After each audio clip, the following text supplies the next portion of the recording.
Hola, espero que te encuentres bien y con expectativas de que esta experiencia te resulte útil para tu labor docente. Vamos a iniciar este recorrido con una pregunta indispensable previa al abordaje de cualquier proyecto relacionado a la educación. ¿Son significativos estos contenidos? ¿Por qué educación vial? ¿Por qué movilidad sustentable? Para responder estas preguntas, comenzaremos por el objeto de estudio de la educación vial. La educación vial se propone enseñar contenidos relacionados a la seguridad vial. ¿Y qué es la seguridad vial? La expresión parece tener carácter de un estado al cual llegar o por lo menos al cual orientarse. Sin embargo, en general, vamos a encontrar definiciones que no se refieren a un fin, sino que tienen más que ver con los medios para direccionarnos a ese estado de seguridad vial. Más allá de los interrogantes con los que podríamos interpelar el concepto, vamos a convenir en este espacio que la seguridad vial se vincula a un conjunto de prácticas que regulan una adecuada circulación en el espacio público. Estas prácticas son muy diversas y recaen bajo la responsabilidad de diferentes actores. Uno de ellos es el Estado, encargado a través de diversos mecanismos del establecimiento de las normas que rigen el espacio público y del control de su cumplimiento. También es responsable de la infraestructura tanto en lo relativo al diseño como en la construcción correcta de señalización y mantenimiento. Por último, es responsable de la difusión y promoción de hábitos y conductas tendientes a salvaguardar la vida y la integridad física de las personas. En relación a este último punto, cobra una alta relevancia la reducción de la siniestralidad y los consecuentes daños sociales, económicos y sobre todo humanos vinculados a la misma. Cada año en el mundo pierden la vida más de 1.300.000 personas. Para que puedas tener una idea gráfica de lo que significa esta cantidad de gente, este número representa un número mayor que el de las personas necesarias para colmar la capacidad de 20 estadios de fútbol. Además, más de 50 millones de personas resultan con heridas de diferente consideración, muchas de ellas graves, consecuencias irreversibles. Estos datos generan gran impacto y un interrogante que surge es cuáles son los factores que inciden en la ocurrencia de los siniestros que derivan en la pérdida de esta gran cantidad de vidas. Vamos a apelar al llamado triángulo de la seguridad vial.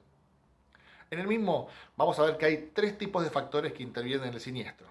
El factor vehicular, en el que podríamos ubicar todas las variables relacionadas al estado del vehículo, el funcionamiento de sus elementos de seguridad y el mantenimiento.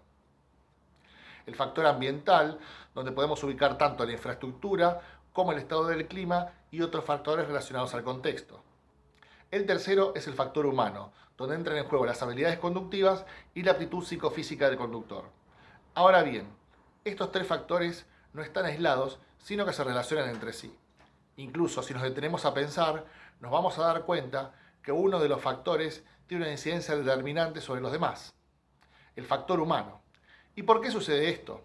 Esto sucede porque es portador de la capacidad de tomar decisiones, las cuales pueden reducir e incluso neutralizar el impacto de los otros dos factores. Por ejemplo, un vehículo con el uso sufre el desgaste de sus partes y desconocemos de forma pormenorizada el estado de cada una de las mismas, pero podemos realizar un correcto mantenimiento con revisiones periódicas y reducir la probabilidad de imprevistos. Podemos también optar por no utilizar el vehículo si no está en condiciones óptimas de funcionamiento o si alguno de los elementos de seguridad no funciona o lo hace de forma irregular. No podemos influir, por ejemplo, en el clima. Sin embargo, podemos reducir la velocidad, aumentar el estado de alerta e incluso desistir de conducir un automóvil si las condiciones meteorológicas reducen la visibilidad o generan inestabilidad en la calzada. Podemos decir entonces que sin dudas el factor influyente es el humano. Por eso es llamativa la forma en la que solemos referirnos a los siniestros. Accidente. ¿Qué es un accidente? ¿Qué define que algo ocurra de manera accidental? Si bien encontramos diferentes acepciones para la palabra accidente, estas suelen tener un factor común, que se trata de una eventualidad y que se trata de un hecho involuntario. Esto no exime al sujeto de responsabilidad, teniendo en cuenta que la cualidad de eventual no implica que algo sea improbable, sino solo que su ocurrencia no sea segura. Es decir, que si yo conduzco bajo los efectos del alcohol, no es seguro que atropelle a una persona, pero sí aumenta las probabilidades notablemente.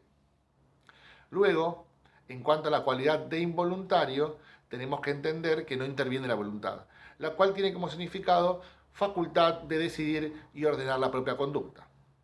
Está claro que nuestra capacidad de decisión, como dijimos anteriormente, es un factor determinante. Salir con el auto sin un correcto mantenimiento y participar de un siniestro por un desperfecto mecánico. ¿Es un accidente? ¿Atropellar a una persona mientras se conduce en estado de ebriedad o mirando la pantalla de un celular? ¿Es un accidente? ¿Optar por conducir a alta velocidad con baja visibilidad o una calzada irregular? ¿Es un accidente? Por lo tanto, vamos a convenir la utilización de la palabra incidente y no accidente para referirnos a aquellos acontecimientos evitables en los que la intervención humana puede haber incidido para que el resultado fuera otro. Si nos planteamos entonces como una pregunta matriz, ¿pudo esta situación tener otro resultado con la intervención del factor humano?